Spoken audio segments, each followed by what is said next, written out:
જય સોમનાથ મિત્રો। આપણા ભારતના આદરણીય વડાપ્રધાન શ્રી નરેન્દ્રભાઈ મોદીજીના નેતૃત્વ હેઠળ સોમનાથ સ્વાભિમાન પર્વની ઉજવણી ધૂમધામથી ચાલી રહી છે।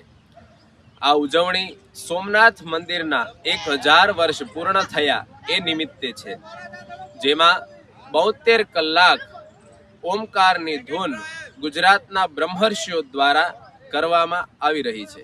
મિત્રો, 72 કલાક જ કેમ, તો 1026માં મોહમ્મદ ગઝની દ્વારા જે યુદ્ધ કરવામાં આવ્યું હતું તે 72 કલાક સુધી ચાલ્યું હતું।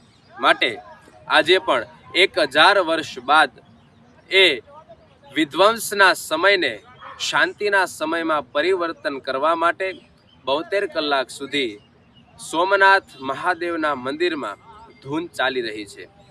તો આવો આપણે પણ આ સોમનાથ સ્વાભિમાન પર્વમાં આપણા આદરણીય વડાપ્રધાન શ્રી નરેન્દ્રભાઈ મોદીજી સાથે આપણું પણ યોગદાન દઈએ। જય સોમનાથ।